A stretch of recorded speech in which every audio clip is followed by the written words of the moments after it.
Besides language, the child has to accept many other forms of code, for the necessities of living together require an agreement as to codes of law and ethics, of etiquette and art, of weights and measurements, of numbers, and above all, of role.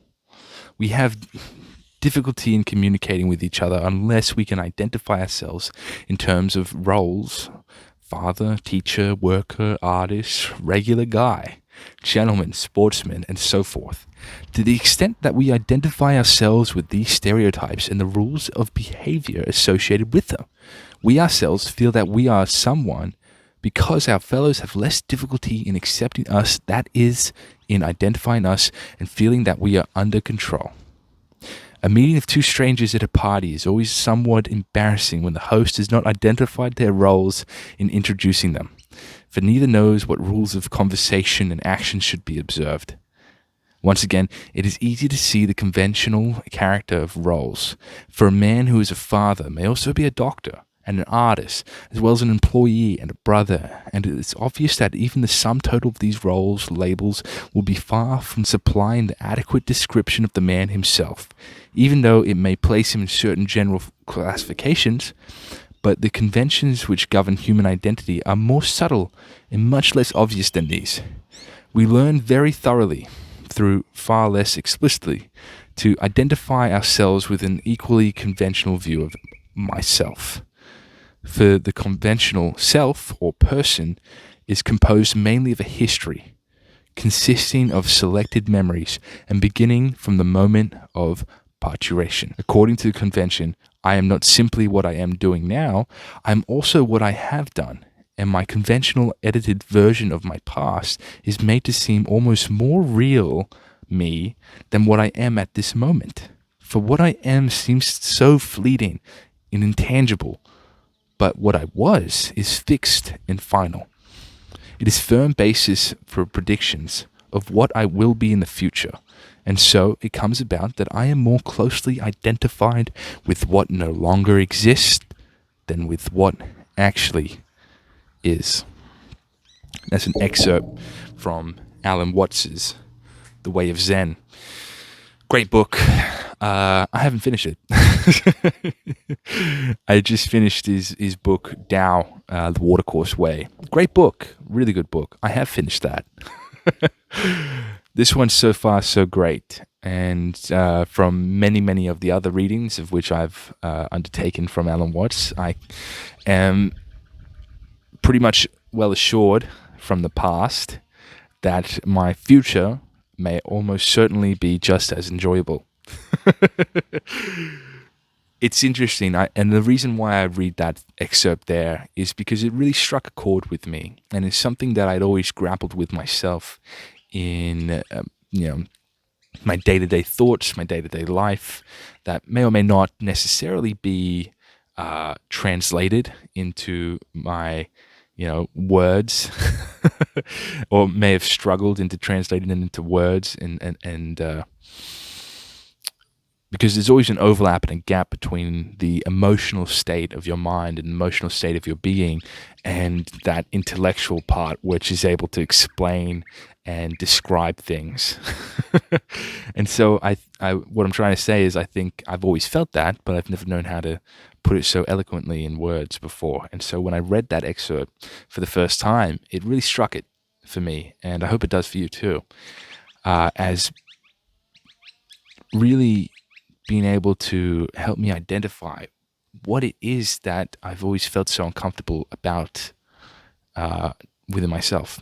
And I only talk for myself. I'm not interested in talking for others or what you should do or anything like that. But for me personally, I've always felt a weird association with whom I was, what I did, what I used to do, and the person I am right now, this second, the present, and the person that I am transforming into in the future.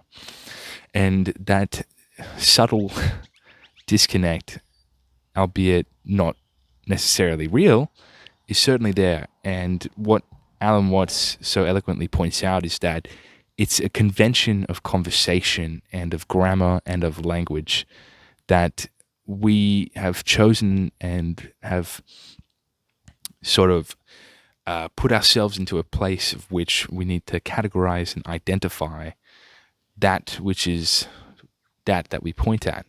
He goes on to talk about how, when you look at water, what is water? It's not water.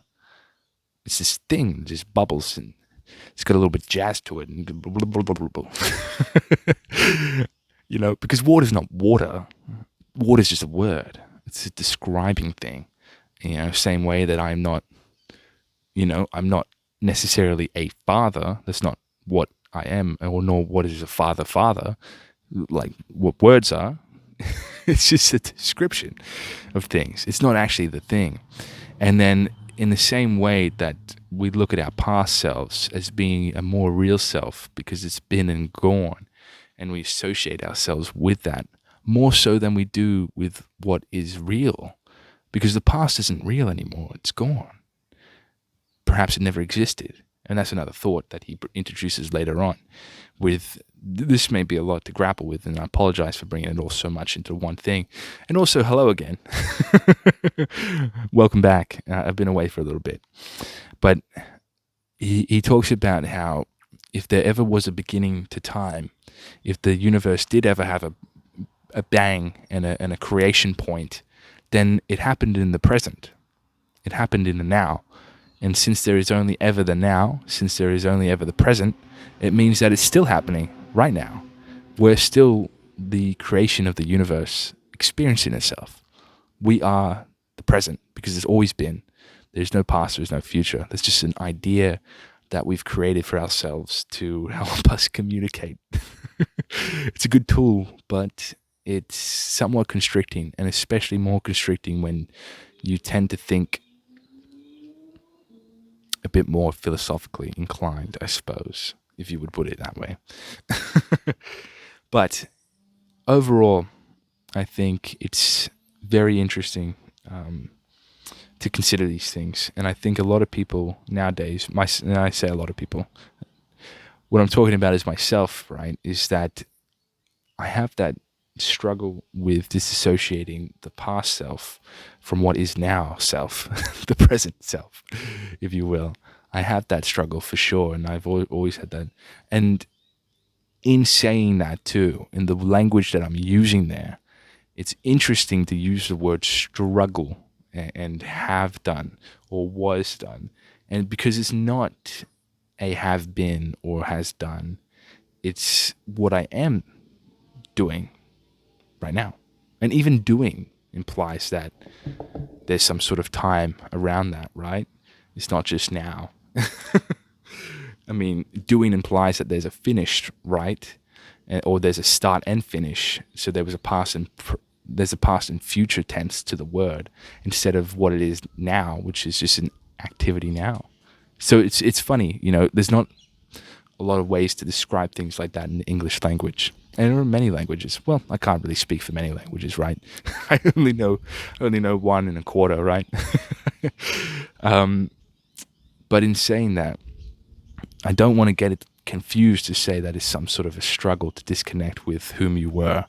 I don't believe it to be a struggle. I don't believe anything to be a struggle or an obstacle or something to work on within yourself as if you ever really could. It's simply a choice and a state that you switch into being and reach when you want to reach it. And what I mean by that is that if you want to feel as if life is play, then it is play. Just feel it. Just be it. Just do it right now. That's what it is. Because it's only ever a choice, right? No matter how many decisions and things and thinking or things you need to take in under the thing, all boils down to one choice at the end of the day. And so just make the choice and do it. Well, not going to be particularly long on this podcast here today, but I just thought I'd chime back in because it's been several months since the last, and several months since I've posted anything of great interest to anyone besides myself. It's been predominantly a journey of undertaking a lot of financial pathways to better myself, better my family, better our future, better our present, more like it, to be honest with you. And that's where I've been undertaking, and that's what I've been involved with for this little stint recently. So I want to leave you with that. I want to leave you with, think about, are you still associating with whom you used to be? Do you think that what doesn't exist anymore is more real than what does exist right now, the present? Do you think your past is more real than who you are now? Do you think your future is more real than who you are now? Do you think your past is going to dictate who you are in the future? It doesn't have to. Your present is what actually dictates that. If it does at all, because there isn't a future. There's only now.